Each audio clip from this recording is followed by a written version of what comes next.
Hai guys, welcome back to Borak Kepo, di mana podcast yang paling kepo sekali.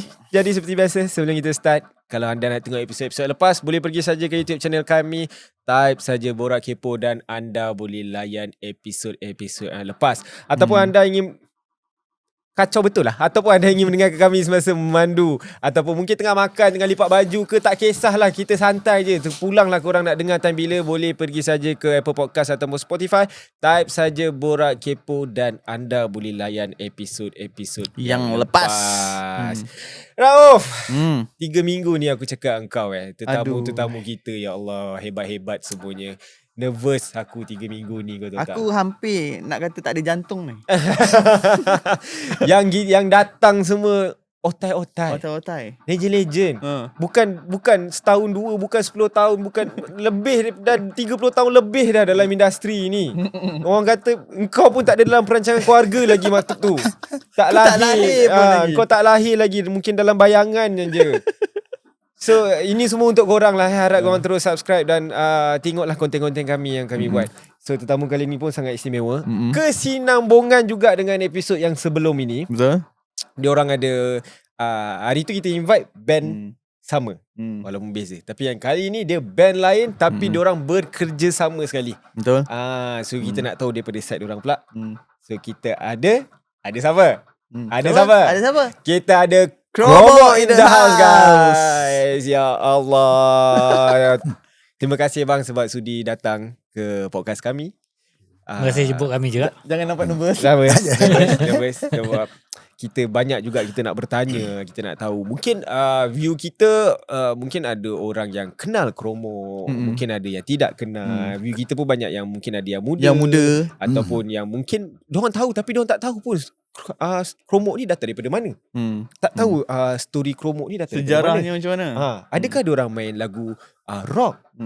Sebenarnya dia ada spesifik nama untuk genre yang diorang bawa, lagu apa. So kita nak tanya pada hari ni lah. Kita nak selidik banyak lah pada hari ni. So by the way, sebelum tu terima kasih banyak bang sebab sudi datang. Alright bang, kita nak lupa disclaimer. Memang ada bunyi renov ni kat belakang ni tengah construction. Saya minta maaf lah kalau ada terdengar bunyi dong. Masalahnya 3 minggu dah 3 minggu dah tak tahu apa dia buat kat bawah tu. Saya minta maaf tolong kepada pembenaran ni cuba settlekan cepat. Tolong settlekan cepat sikit, orang nak shoot tak boleh. So kalau korang dengar bunyi tu halus-halus tu, kita orang minta maaf lah sebab memang tengah construction, kita tak boleh nak buat apa. So kepada editor, tolong reducekan noise ni. Alright, terima kasih. Alright, so kita kembali balik kepada Kromo. Okay bang, nak bertanya, bila dan di mana bermulanya band Kromo ni bang? Sejarah dia macam mana? Okay. Mula dalam tahun 86, 87 macam tu lah. Dekat Wollongong, Australia. Oi, Australia. Kita start memang daripada sana lah. Basically kita start as a jamming punya band, bukan nak buat band pun, main suka-suka petang-petang, tak ada. Kita kan basically kita orang semua student sebenarnya, student kat sana. So kita orang lain weekend adalah nak main kriket ke, main bola ke apa kan. Kita yang suka muzik ni weekend kita main muzik lah. So kita start off buat studio sendiri, buat apa nama jamming studio lah kat off daripada garaj rumah sewa.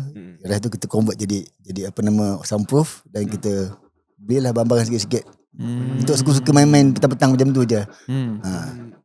Dan daripada situ lah kita apa nama start main show dekat Australia lah. Sampai Tapi masalahnya macam mana awal-awal tu 4 orang ni memang kenal ke? Memang semua student kat situ ke? Student dia lah, memang duduk satu rumah duduk memang. Kenal basically. Kalau awak satu apa nama dalam satu negara kan, Malaysia kan, kita duduk 4 orang. Mesti kena kawan. Mesti kenalnya lah. Tak ada choice pun. You kena kawan dengan orang yang sama lah. Masa kita belajar kat sana tahun berapa? 86 lah. macam tu kan. Dalam universiti tu ada 400 orang Melayu. So kebanyakannya macam kita orang duduk satu rumah. I duduk satu rumah, different rumah dengan Sam. Sam dengan satu rumah dengan Arwahudin semua tu. I duduk rumah lain. So rumah dia orang sana banyak banglo. Banglo ni ada garaj kat sebelah tu. Itu yang dia orang convertkan garaj tu jadi jamming studio. Nama studio. Tapi sebenarnya kat garaj. Dia inverted comma nama studio. Tapi studio dia buat daripada apa? Kotak-kotak dinding tu kan. Ikut bajet time tu Ah, lah. tak ada bajet. Pergi cari kotak. Student mana ada bajet. Studio ada. Nak Nama makan pun tak student. cukup. Makan tak cukup. Kan? Tapi waktu tu Sampru tu pakai papan telur ke? Kita pakai tilam. So kena pergi cari Salvation Army. Karena Salvation Army macam charity organisation kan. Dia jual lah tilam $2, $5. Yang tu lah, murah-murah Ambil lah, lah. ambil. Letak tampal banyak-banyak.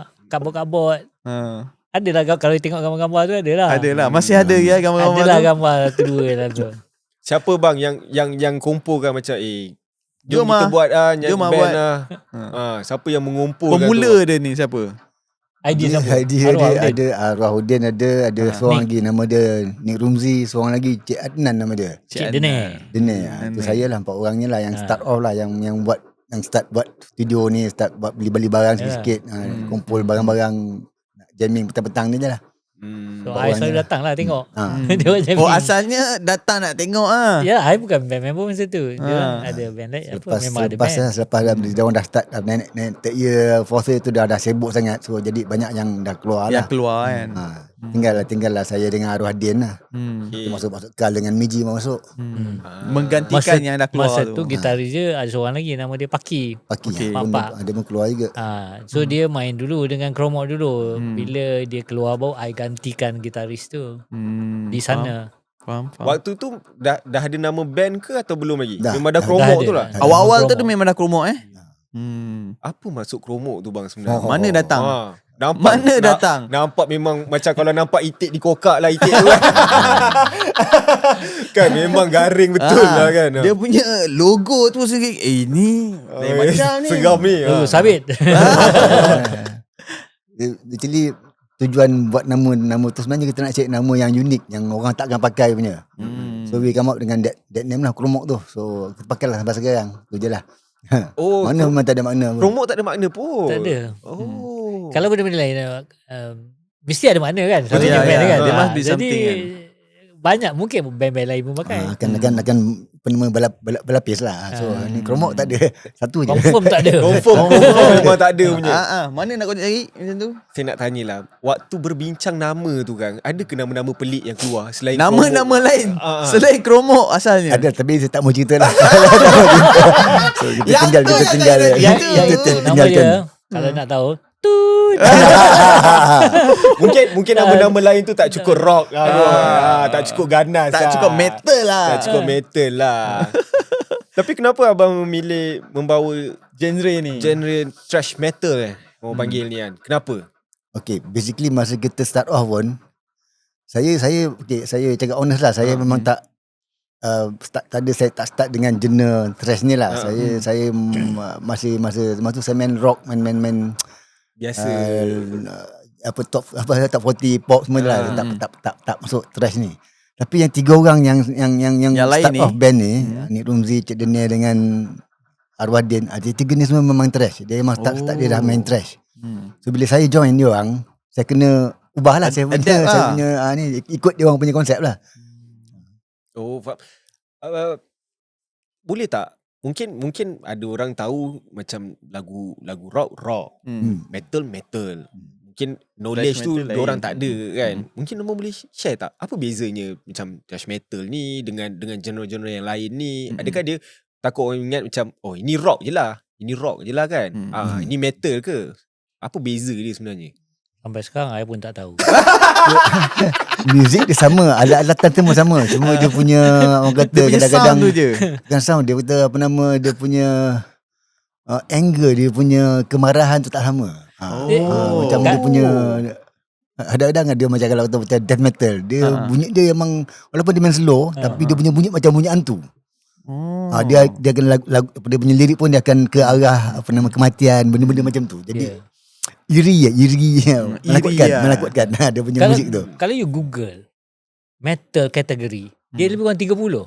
Banyak. Memang banyak. Metalcore lagi. Metal core lah, segala metal lah. lapang, metal whatever metal lah sama. Sebab tu I pun tak tahu sampai sekarang. Macam mana nak bezakan benda-benda tu.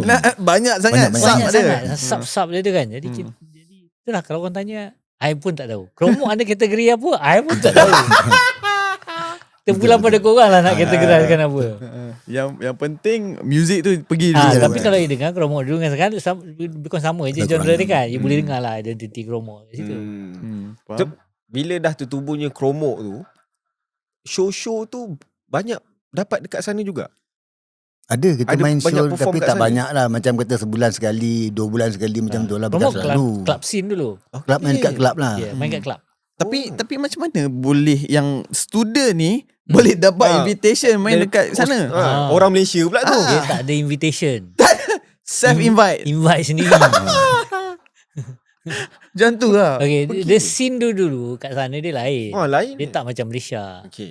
Scene kat sana, kalau contohnya certain clubs tu, dia setiap weekend dia akan ada show. Yes. So terpulang pada siapa yang nak organize. Dia akan keluarkan meja-meja tu, dia buat show dalam tu. Jadi band-band metal kat Sydney tu, dia booking the place. So sebenarnya band jadi own organizer. So dia lah yang kawan dia jaga pintu, collect tiket, collect duit. Kan. Semua macam tu lah. Dia jadi own gig. Yes. Jadi dia organize. So bila dia, contohnya selalunya yang organize tu band yang headlining lah kata orang, band besar kan. So dia invite lah 5-6 band lain main. Yang opening lah. Untuk opening sampai last kali dia main. Sebab tu lah bila kromok ada, dapat 1-2 orang suka dia, dia orang panggil lagi dah. Panggil lagi. Kan. Sampai satu tahap lepas tu, barulah kromok sendiri kena organize pula. Sebab dia dah sampai satu tahap yang dia dah besar kan. Dah ada nama sendiri dah kan. ada nama, kita pula kena organize balik sendiri.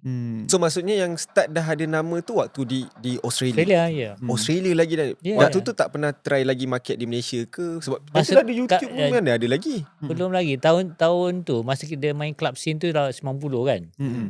Kita voted by Hot Metal Magazine the best metal band in Sydney masa tu. No, 2090. Orang Malaysia no. Malaysia ya. Center Spread magazine tu kan. So itu masa tu kita dah establish dah kan. Then sebab tahun 90 tu yang kita release kita punya demo tu. Kita record. Dengan demo tu lah kita hantar ke recording Malaysia kat Malaysia ni.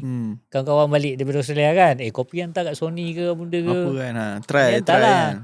Semua reject. Waktu tapi dalam demo tu ada berapa? 6 lagu lah. 6 lagu. So kita rekod kat situ. Kita rekod pun dekat garage studio je. Studio. Kos dia tapi yang tu adalah proper lah. Dah upgrade sikit. Belakang rumah orang. Iya. Belakang rumah orang je. Sebab dia turn the garage into a proper studio kan. Kita rekod. Kos kita lebih kurang berapa? $1,000 Aussie kan. Dalam sini. $1,000 Aussie kos dia kan. So demo tape tu lah yang dihantar balik ke Malaysia. Semua tak berminat. Kecuali VSB, Valentine Sound Production. Itulah bermulanya. Bermulanya kromok pula di Malaysia. Malaysia. Masa tu kita semua kat sana. Masih lagi kat sana. So kita sign contract dengan VSB. Dah sign contract tu dia release kat sini. Itu yang jual beratus-ribu kat sini dalam tahun pertama tu. So waktu tu yelah internet tak ada berapa sangat kan. Macam mana waktu tu semua band member nak tahu sebenarnya kita ni dah famous kat Malaysia ni. Tapi korang tak tahu. Kita pun tak tahu. Sebab dulu kalau you nak tulis surat kena pakai aerogram. Pernah tengok aerogram? Plane saya tahu. Sebab tahun 90 tu baru lahir, saya lagi tak ada dalam perancangan keluarga. Aerogram ni adalah you beli dekat pejabat pos. Okay. Dia macam kertas yang boleh dilipat-lipat, terus gam jadi mail, jadi surat. Dia nipis, ringan sangat. Dia nak jimat. Berat lah tu. So you tulis atas kertas tu kalau nak tulis surat. Lepas tu you gam, hantar. Mungkin dalam masa sebulan 2 minggu baru sampai. Baru sampai ya. Itulah cara perhubungan dulu-dulu. So kita tak tahu apa yang berlaku. Apa yang jadi kat Malaysia ni? Tak tahu. So, Zero. kita tak tahu. Waktu di Australia dulu, so kiranya kromok lebih dikenali di Australia waktu itu. Sebab band tu pun tertubuh kat sana. So macam mana kira popular tak kromok pada waktu itu? Orang biasa popular kat sini dengan orang Melayu, mungkin ada bahasa Cina sikit. Ini kromok dengan Mak Saleh bro. Another level. Another level lain ni kan. Macam mana penerimaan orang kat sana? Dekat sana? Kromok punya ni. Kalau ikut genre, lah. Pasal kalau kata nak ke musician, besar sangat lah. Mungkin tak popular mana lah. Tapi kalau ikut genre yang apa yang kita main heavy metal ni, quite okay lah untuk kita punya nama, kita punya branding okay. Orang sana terima lah Terima. penerimaan Kita dia. tak dapat lah Hot sana Metal pun- Magazine best ni. Betul. Kan? Otherwise you cannot plug. Ada satu show lah yang saya nampak yang kita punya nama tu apa nama orang guna lah, apa nama ada harga lah kata. Ya. Satu show dekat apa nama New Year's Eve tahun 1990 juga lah. New Year's Eve tu dia panggil 6 best band dekat Sydney. Kat sini ada dalam 30-40 band heavy metal Dia panggil 6 nama band yang terbaik dekat sini yang banyak crowd lah. So one of the band is ours lah. So tu yang saya rasa okay lah. Maknanya kita ada top 6 lah. Yeah. At least in the top 6 Top 6 kan? lah. That was the proudest moment lah waktu tu Sort of, yes. Okay lah. Berapa lama abang kat Australia? Itu kira sambil belajar ke? belajar dan Belajar, sambil sambil ni belajar. kan. Sampai kembung-kembung selam minum air. Aduh. Tapi tu lah, saya cuba nak gambarkan. Waktu tu masih belajar dan Chromok dah terkenal ataupun dah habis belajar tapi stay lagi kat sana.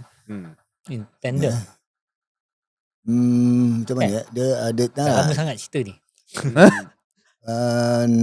Itu saya nak kata popular tak popular sangat pun. Kita pun bukan main hari-hari, kita main Weekend. weekend, Saturday Bulan sekali sekali, macam tu, sebulan sekali, jauh.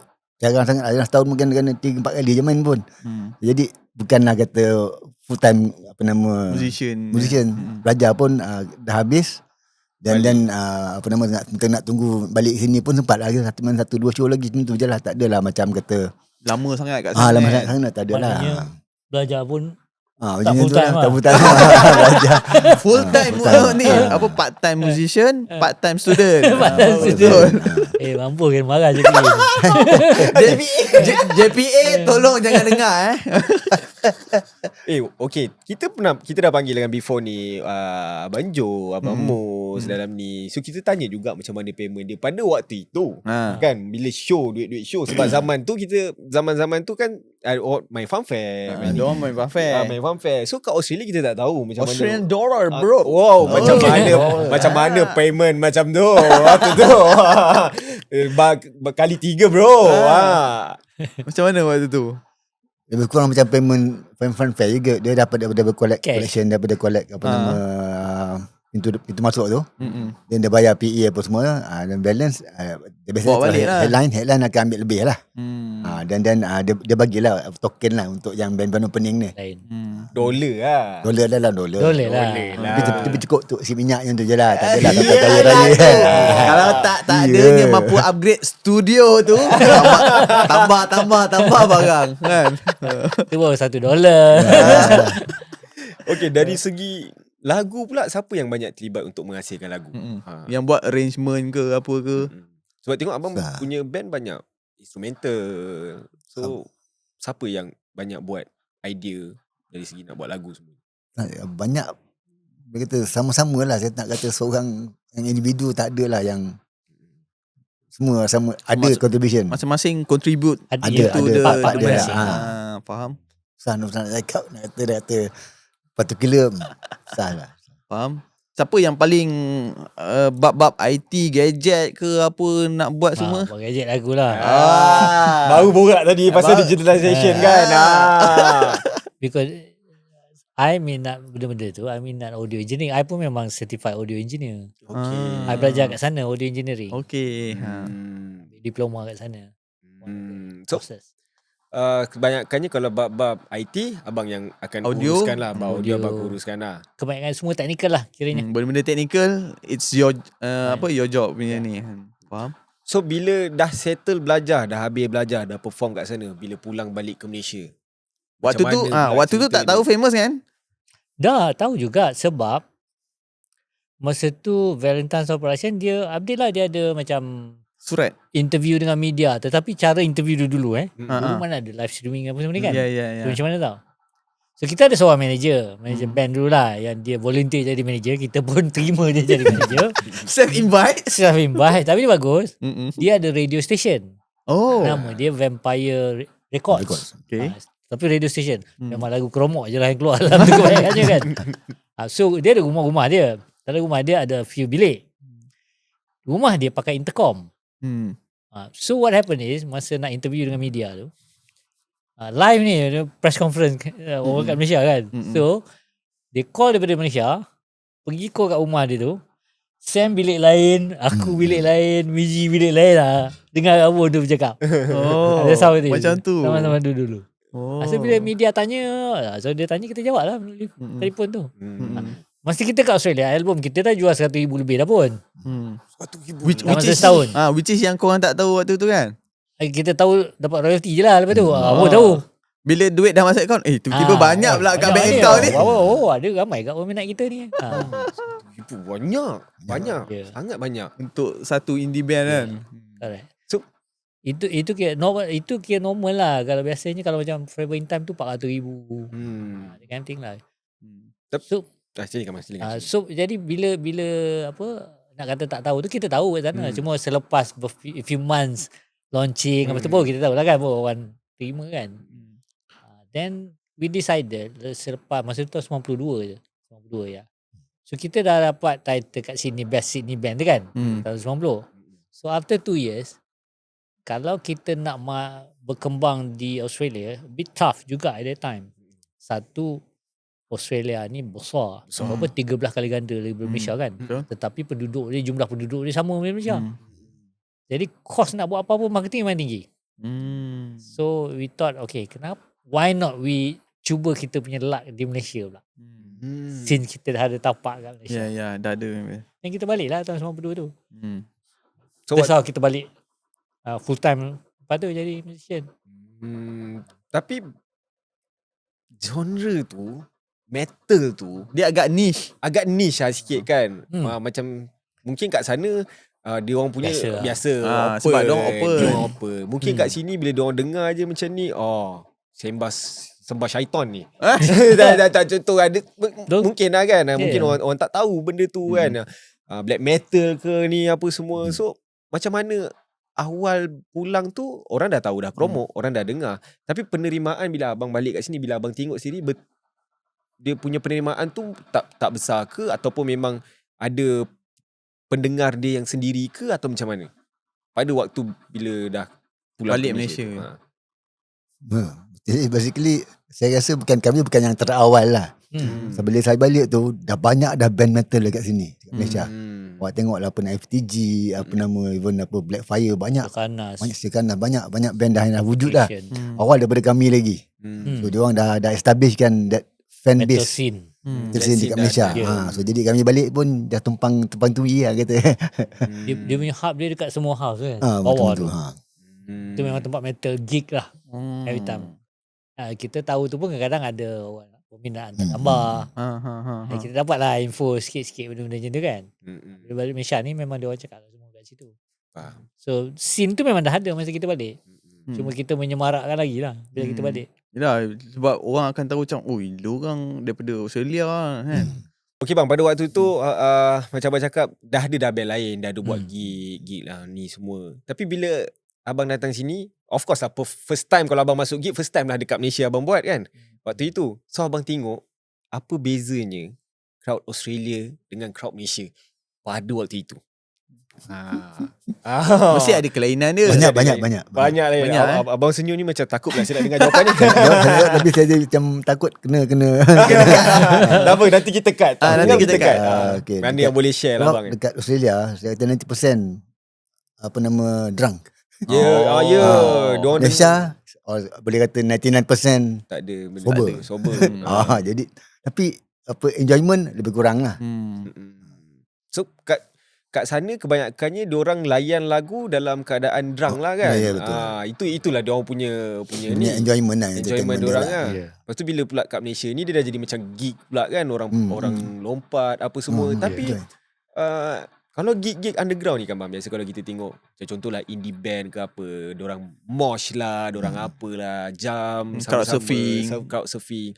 Kalau industri yang ni pula, kalau yang thrash metal ni yang lagu yang lebih ganas ni, saya tak tahulah kenapa saya selalu terbayangkan macam Kokak Itik Serati pakai singlet, tak pakai Kau baju. ni Sorry lah. banyak tengok DVD Aku tak tahu dia macam malaikat maut. Aku terlampau bayangkan benda-benda macam tu. So ada orang yang sepatutnya kita tanyalah kan. Kita tak tahu. Zaman-zaman saya dulu dekat cerita kat Australia ada satu tempat tu, ada satu nama Seven Hills Cafe nama dia. Seven Hills ni tempat ni memang heavy metal punya kata hub lah. Memang banyak band metal main kat situ. Dan dia ada macam benchmark. Kalau main kat situ, orang tak terjun daripada stage, jangan main lagi. Band tak bagus. Oh ya. Seriously. Oh itu dia punya benchmark. Benchmark dia kalau main mesti berterabu habis awak punya speaker dengan orang lencak segala semua. Itu benchmark dia. Band awak boleh main lagi next time. Oh, kalau tak ada panggilan dah next time tu. Kalau orang senyap tengok je tak payah. Tak payah main. Tak happening lah. Betul. Pening Itu lah. dia punya benchmark. Jadi pada saya dia punya crowd apa nama dia punya happening dia macam tu lah. Dia memang kena havoc. Okay, pengalaman Kromok sendiri. Macam mana crowd dia? Adakah terjun sana, lompat sana, lompat? Dia tak kali. Sampai saya punya Monitor. gitar apa nama dia langgar saya punya hit gitar tu Lari tune semua. Sampai habis main Ya sumbang. Allah. Tak boleh buat apa. Orang tak ada buat-apa lah pun kan. Jadi zaman tu memang tak ada tuner, tak ada apa nak dengar, memang tak dengar apa lah. So jadi main sampai sumbang kan sampai Kalau crowd menggila tu biar je lah Biar je. biar je. Stage manager They ke apa having tak ada. fun. Having fun je. Having fun lah. They have fun. Kita main je untuk they have fun. Abang tak pernah abang tengah main gitar ke siapa orang empuk gitar pecah ke apa tak ada. Satu je dia. Itulah salah satunya harta. Janganlah penat tau student tau kumpul duit. Betul. Biar tak makan, jangan tak ada gitar. Ada nak dengar tu. Bang, bila balik bang macam mana parents abang tengok abang pada waktu tu? Macam, oi balik-balik kau main lagu metal ni. Aku tu kau belajar kat sana ni. Dia Parents orang tahu tak awal-awal? Tak tahu. Tak tahu langsung You know macam mana my parents tahu tau. Masa tu I kat Australia lagi, tak balik lagi. Lepas tu ada saudara I telefon mak I. Dia panggil, Malong, Noah keluar TV tu. Dia panggil I Noah. Noah keluar TV tu. Apa hal tu? Keluar TV kenapa pula? Keluar masa tu ada iklan gambar Kromok keluar kat TV. Album baru keluar kan. Itulah tak macam ada band tu. Bila pula dia ni masuk band? Dia tak tahu. Sampai keluar TV tu baru BSP launch album tu kan. Baru dia tahu aku ada band. That's how my parents know lah. Penerimaan diorang waktu tu macam mana? Terkejut ke? Aku tak tahu sebab aku kat Australia masa tu. Aku tak tahu.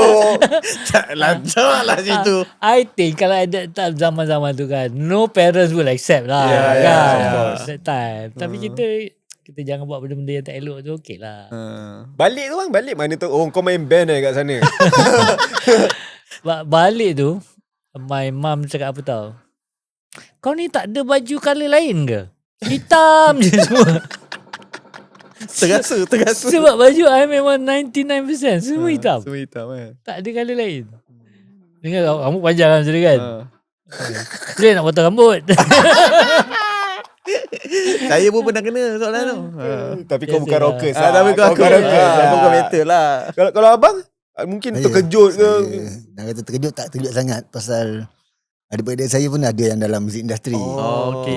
Jadi tapi cuma genre lain lah. Diorang genre top 40, genre apa nama pop sana. Saya ke arah apa underground mana. So jadi tak sama genre, cuma bapak saya accept as is lah, tak ada masalah. Okay, Acceptance tu bukan satu masalah. tak ada hal. Kau apa? Dua abang kau kan? Dua abang dia saya semua dalam muzik professional industri. musician, producer sebagainya dalam music industry kita. So tak ada masalah lah, cuma genre je yang berlainan. Genre tu memang tak ada isu ke atau ada isu pada awalnya? Awalnya Doa ada tak macam main sini aku nak dengar lagu kau. memang diorang dengar pun tak ada masalah, Ada. diorang okey je. Komen biasalah, tak apa-apa bunyi. Betul lah. Asian parents bang. Momokak je. No gori kau punya. Kan? Kau komen macam tu lah. Okey bang, nak tanya bang. Lagu ni memang semua orang tahulah. Another You. Mana datang bang? Another You tu bang. Another You tu I tulis sebelum kita rekod album pertama lagi. Oh way back. Tapi lagu tu tak complete. Masa tu I minat Yung Wei J Malmsteen. Wish apa tu? Gitaris. Gitaris, okay. So gitaris tu Soho, Malmsteen. neo-classical, Malmsteen kan. And then ada satu lagu Malmsteen ni tajuk dia Crying. Lagu Crying tu sangat melodik, sangat emotional. Dia banyak main akustik dalam tu. And then I said, sedap lah lagu ni. I wish I boleh buat satu lagu yang macam ni. As a reference lah. So it becomes my benchmark lah, so to speak kan. So cakap okay, I kena create lah. Tu yang, tapi kita tak pandai plucking sangat ni. So kita buat apa yang kita boleh lah. Ya. Kita buat lagu-lagu tu tapi tak pernah direkodkan lagi. Sampailah kita balik Malaysia. Bila kita sign dengan EMI, nak terbitkan album yang kedua tu, Forever in Time, baru kita rekod. Bila dah sampai Malaysia, bila kita masuk studio, sebab kita tak ada peralatan studio kan. Dia dalam studio banyak lah facility lah. Kita boleh overdubbing dan sebagainya. Barulah nampak, boleh tambah ni, boleh tambah ni, boleh tambah ni. Baru dia siap. Tapi waktu tu juga untuk band-band macam ni, macam abang cakap tadi, band-band yang mainkan lagu-lagu macam ni dah memang ada. Tapi kalau saya salah, saya minta maaf. Mungkin tak sekuat macam mana lagu-lagu rock yang ada lah kan, yang dah memang establish pada waktu itu lah kan. Mungkin dekat Australia tu mungkin besar lah dia punya coverage untuk this kind of music kan. Tapi kat sini macam mungkin tak banyak sangat. Sebab tu I kena buat lagu Another You tu. Okay. So zaman-zaman dulu lagu-lagu Another You tu diguna pakai untuk drama lah, Betul. video in between. Sebab dia very soothing dengar kan. Dia bukannya yang harsh punya sound Bukan, kan. I purposely nak satu lagu yang macam tu yang boleh keluar radio. That's a part of the strategy. Audio engineer. Audio engineer. Businessman. Yeah. So dia kena ada satu lagu yang boleh keluar radio. That's why I said okay, kita buat lagu ni. Alhamdulillah semua orang banyak drama pakai lagu-lagu tu kan. Sangat banyak. Correct. So memang asalnya tak adalah pun rasa nak terfikir macam kat Malaysia lebih vibe macam ni.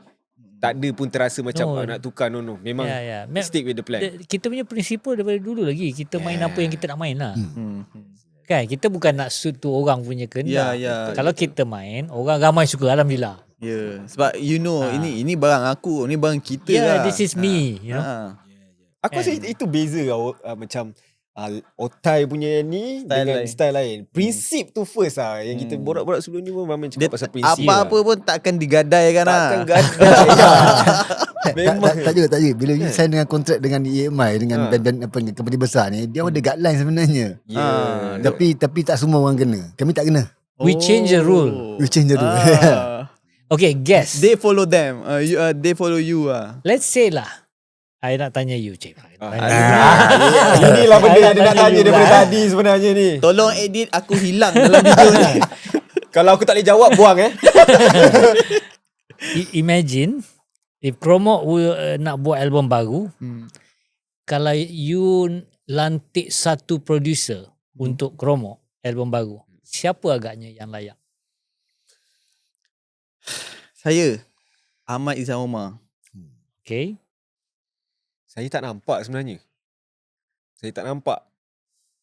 Oh, jawapan selamat kau. Jawapan selamat. Tak, sebab lagu macam kau cakap tadi, band Kromo ni lagu-lagu dia buat dia niche sikit lah. Dia niche. So saya tak nampak. So itu yang saya tanya soalan sama kat EMI. Siapa yang pernah produce album heavy metal jual beratus ribu kat Malaysia ni? Jawapan dia orang? Dia nak letak siapa tau? Dato' M. Nasir. Wish, mana tu? Tak nampak lah. Exactly. So Tak kena lah. I said, tu I tanya balik soalan. Boleh ke? Mungkin dia naluri dia tu ada ke?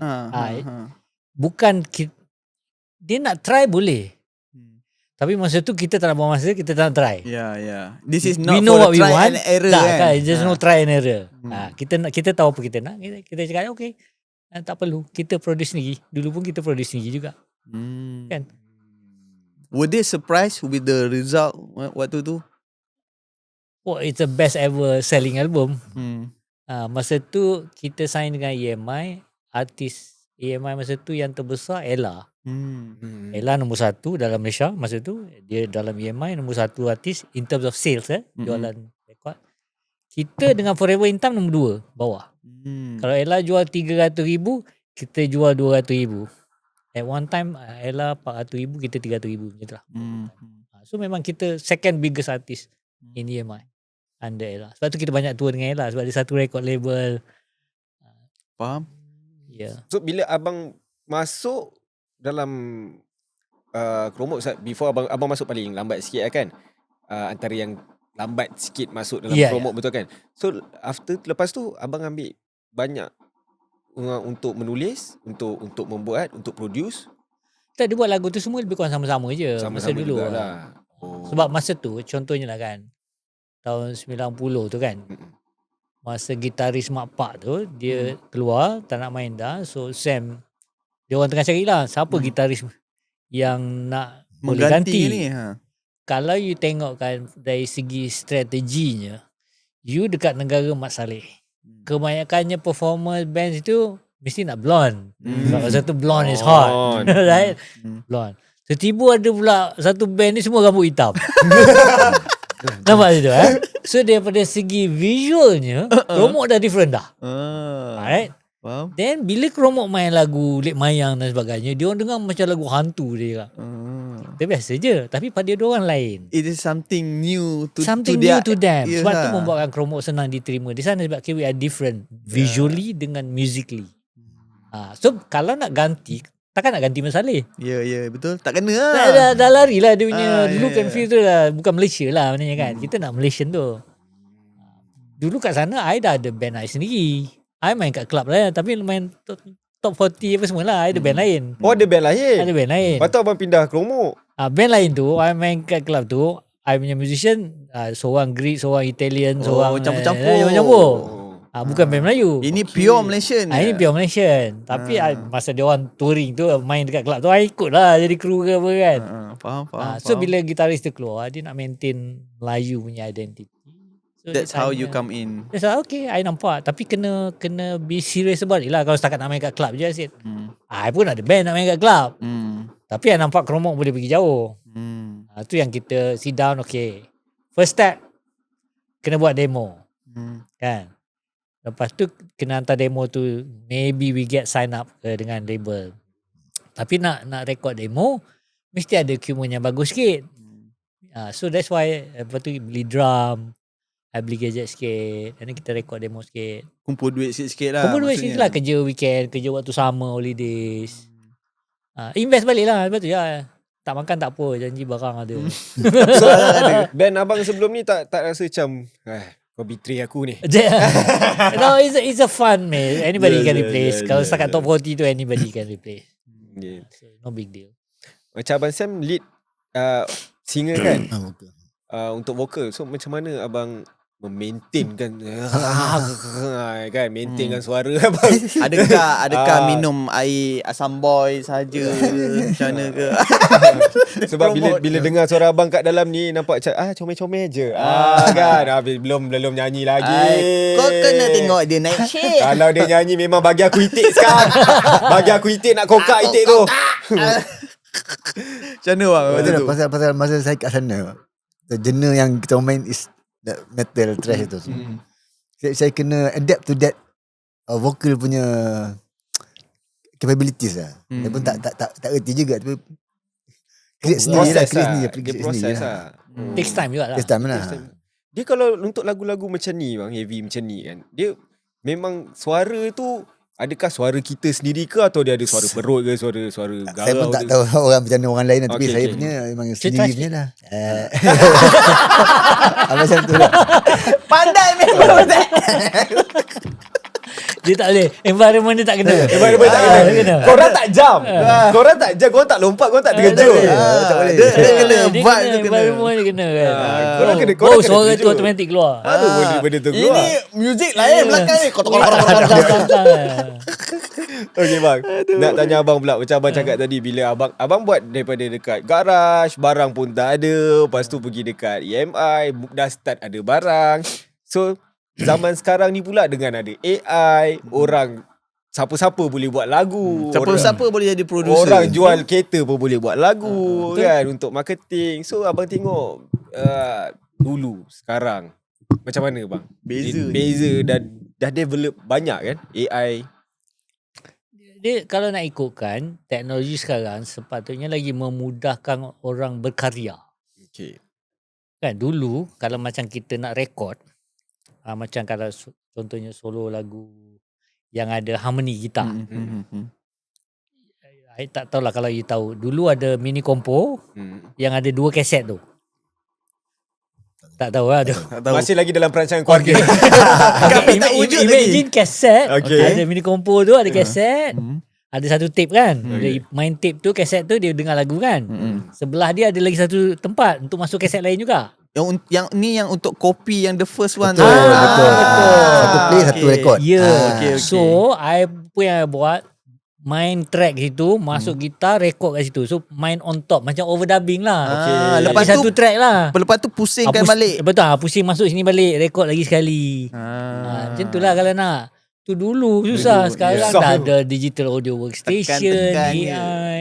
Sekarang nak harmoni pun tak payah main dah. Gadget boleh buat third harmony, fifth harmony. Ya. So dia sepatutnya lebih memudahkan. Which is good lah, I rasa. Tapi tu ada setengah orang dia punya take on that macam lain lah. Dia macam tak boleh lah, ni nak kena human touch juga. Human touch tu mesti kena ada.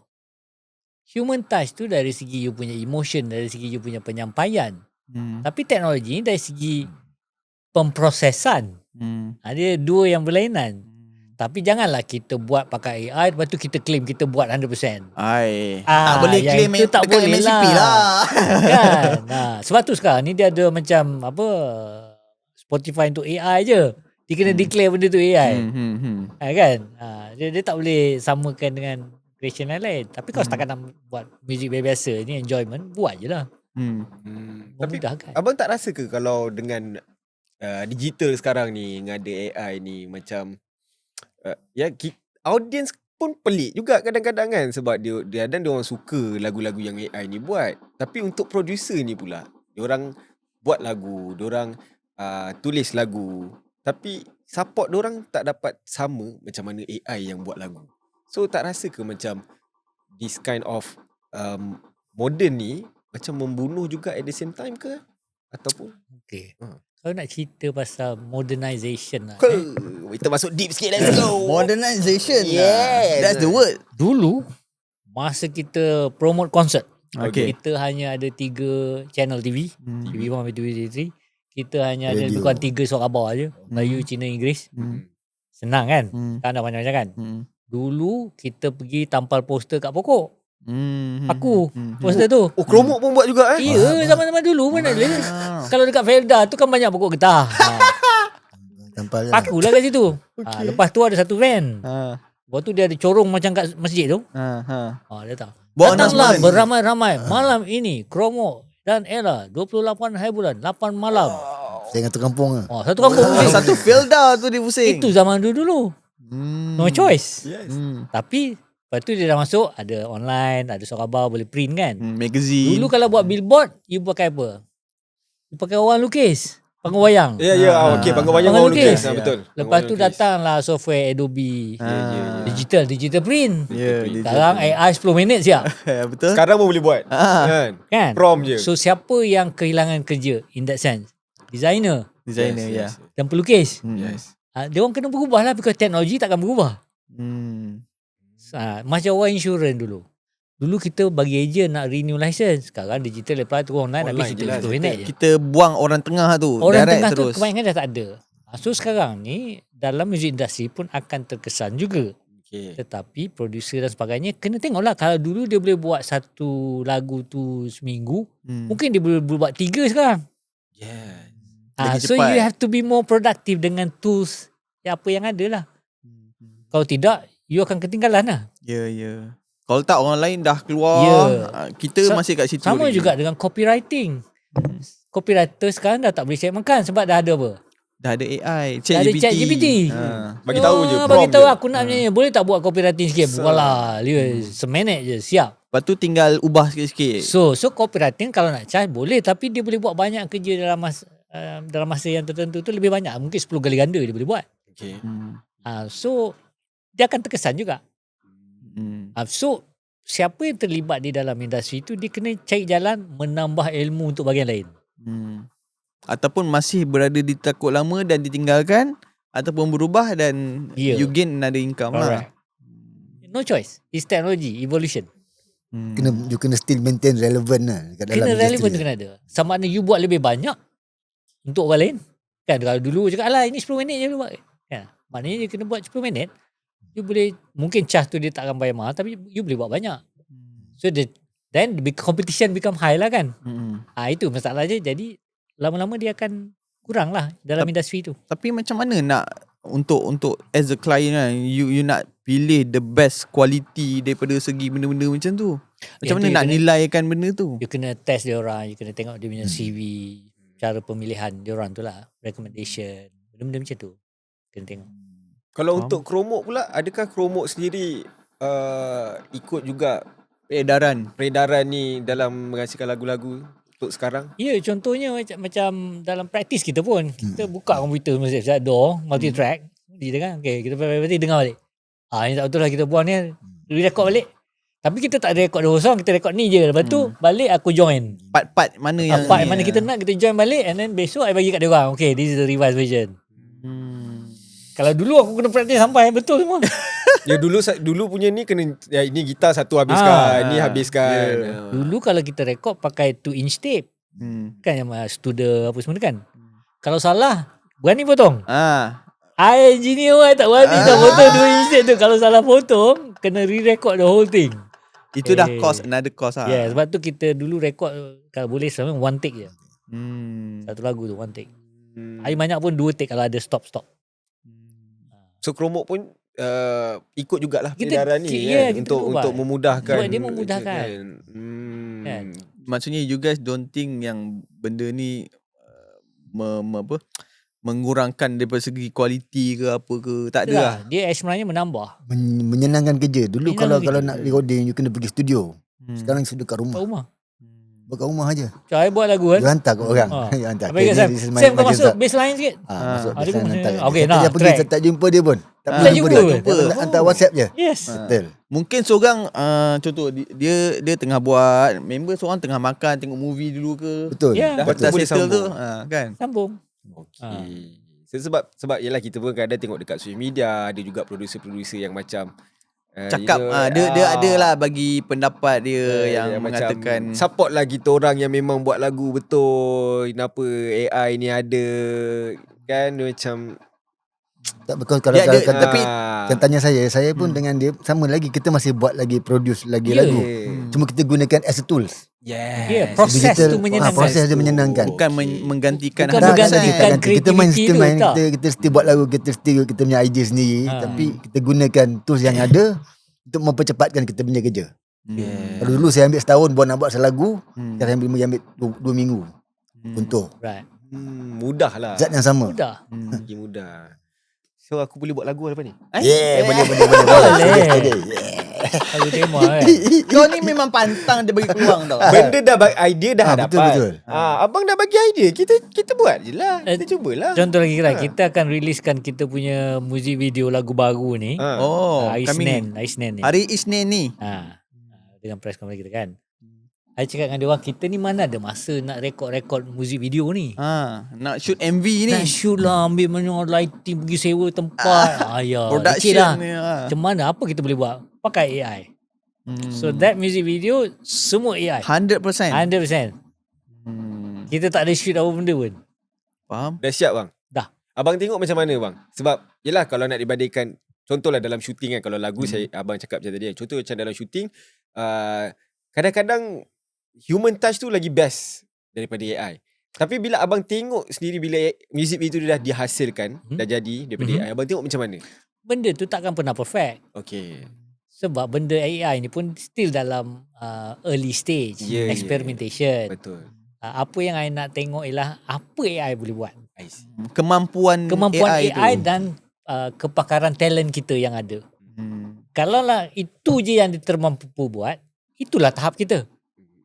So that means kita kena cari jalan lain macam mana nak rasa lagi bagus, sama ada dari segi teknologi atau talent. Sebab sekarang AI ni, software ni macam-macam tumbuh kan. Betul. Kejap ni. Yang mana satu nak pakai. So editor ataupun orang yang buat music video tu dia kena eksperimen macam-macam. Betul. Baru dia tahu yang ni bagus. Yang ni sesuai, yang ni tak sesuai kan. Ni tak sesuai, yang ni kena pakai yang ni. Because masa kita buat music video tu bukan satu software AI je, macam-macam. Macam-macam Combinekan balik and then use balik normal editing software, nak masukkan semua balik. Dia akan ada masalah daripada segi kualiti tu lah bila kita pakai macam-macam kan. Dia takkan dapat 100% apa yang you nak buat compared to animation yang you boleh direct satu-satu tu. yes. Right? Tapi animation will cost you 1,000 a second. Oh, mahal. Kan? Kali dengan 6 minit, cost dia tinggi. AI, maybe not 100%. Yes. But again, it's a balance between Cost cost, and effective, ni lah. objective, creativity. Sesuai ke tidak? Betul lah. Inilah jawapan businessman. Music is a business. At the end dia business. Kalau Yes. music tak ada business, tak ada orang nak masuk dalam music industry ni. Betul. At the end dia business juga pasal benda ni. I ingat kan? lagi masa tu I klien I Jabatan Kesenian Kebudayaan. Dia punya tagline apa tau? Seni for economy. Seni for economy. If there's no economy in the seni, dia takkan ada seni dah. Dia akan mati. Ekosistem tu tak ada. Ya, ekosistem tu yang menjalankan. Bila ada creativity, ada performance. Ada performance, dia orang punya semua yang terlibat akan dapat kerja. Betul. Ya. Tapi kalau tak ada ekonomi, kau belanja, artis mampus, habislah siapa yang nak buat kreativitinya nanti. Betul. Sebab itulah dia ada konsert. Bila ada konsert, kau ada payment. Ada payment barulah boleh buat konsert tu. Jadi betul. itulah yang kita nak bercakapkan pasal hari ni sebenarnya. Nampak aku masuk power tak? Sebab Kromo Hantar. ada konsert dengan Barbarik dan ada juga lagu bersama. Macam mana boleh jadi collaboration ni bang sebenarnya ni? Siapa punya idea gila ni bang? Siapa punya idea ni? Kromo dengan Barbarik ni. Dia bermula tahun 2024. Ui, lama juga. Disember. Masa tu Barbarik release dia punya album baru Peluru Coklat tu kan. Peluru coklat, yes. So dalam album tu ada satu lagu nama Golok Kayu. Golok kayu. Golok Kayu tu Joe invite I main satu lagu solo dalam lagu tu. So dia invite I, release lah lagu tu dalam Disember. So lepas tu Joe invite I main dekat Hard Rock Cafe KL, Hard Rock Cafe Melaka dan sebagainya. Because memang daripada dulu pun Joe pun strategize je. Okay, kalau aku nak invite band lagi satu, band siapa? Dia mesti ada kelainan. So dia memang dah ada dalam plan tu. Memang kita pun selalu nak berkooperasi dengan band lain. Kita dah dengan ekspedisi kita dah buat, Amor kita dah buat. So it's about time lah, it's the right time. So I setuju buat benda tu. So lepas tu kita memang plan nak road tour dulu. Di selatan dan juga utara. In fact Kuantan pun kita pergi reki. I semua pergi reki semua tempat dah. Tetapi disebabkan kos dia sebenarnya yang paling banyak ialah tax. Tax di luar Selangor dan KL ialah 25% entertainment tax. So setiap RM10 yang tu kena gone RM2.5 already gone. So tak viable kalau kita nak pergi. Sebab tu banyak tengok konsert semua kat KL. Sebab susah nak dapat modal balik. So, jangan cerita untung lah dapat modal balik kat itu pun belum tentu lagi. Sebab macam-macam benda kan, nak permitnya, Permit, MSCP macam-macam. dia, artis, transport. Kalau pergi keluar lagi lah mahal sebab ada kos another hotel, cost. transport, lagi. 3 hari duduk keluar kan. Lepas tu duduk hotel pula nak yang ada swimming pool. Bagi saya tak suka seksi. Gambar So, majalah. And then masing-masing ada program sendiri. Betul. Barik pun sibuk, kita pun sibuk. Last sekali kita dapat lah, okay, this is the date yang kita dapat. So that's kita buat macam ni. So kita kena tengok, kalau lah benda ni berjaya, ramai orang datang support kita, then mungkin boleh buat banyak kali lagi. The second one ke apa kan? Atau buat konsep lain sikit ke kan. But like I said lah, benda tu bila dah ada berkarya, dia mesti ada ROI dia balik. Baru promoter pun ada modal balik nak buat konsep lain. Ya, betul. Nak Sebab rolling tu kita balik. kalau boleh sebagai artis pun, kita pun kalau apa pun, kita tak nak any promoter mati. Any sound supplier tak berbayar. Kita tak nak lah macam tu. Sebab dia orang pun nak hidup juga. Baru industri boleh hidup. Like you said lah, the ecosystem tu Ekosistem kan. tu semua ni hidup. Okay bang, abang tengok untuk menjayakan konsert ini, abang tengok kerjasama di antara Kromo dengan Barbarik. Abang tengok macam mana chemistry Yelah konsert ni pun kita cakap kita tanya Abang Mus itu pun hampir 2.5 jam kan. So macam mana abang tengok dalam segi persiapan menuju ke konsert ni? Sekarang ni I think kita akan ada rehearsal yang pertama dengan diorang hari Sabtu ni. Perjalanan semua okey. Kita dah bagi-bagikan. Okey, Joe. Contohnya kita akan ada segmen yang kita akan main bersama kan. Okay. So daripada situ okey, daripada awal lagi kita dah set. Okay, the format of the concert akan kita ada intro, kita ada Kromok main, kita ada segmen bersama, Barbaric main, then ending. So the question is apa kita nak buat bila main bersama ni?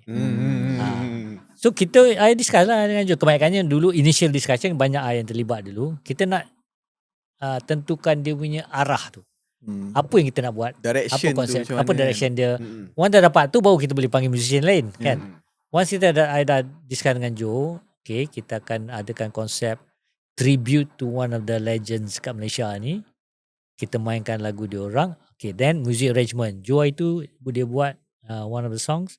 Tu yang dibagi I hari tu. Lepas malam I dengar, okay, bila I dengar okay, bunyi Barbaric tu ada, bunyi Kromok kurang sikit. So itu yang kita olah balik semula tu. I dah duduk dengan Syah balik semula, kasih balance. Bila orang dengar tu orang boleh tahu, oh ni Kromok. Dan dengar, ni Barbaric pula. So they will know. Konsep dia kena macam tu lah. Jadi kerjasama tu tak ada masalah. Musically they are very talented. Dia orang memang bagus. Kan? So untuk yang bersama crossover tu akan ada berapa lagu? Dia Kromok ni dia dengan Barbaric ni dia tak boleh tengok berapa lagu. berapa Lagu kita lama, semua berapa panjang-panjang. Berapa lama untuk feel? Ya. Dalam Satu lagu tu 10 minit. Dalam 20 minit. 10 minit. Yang ni 10 minit.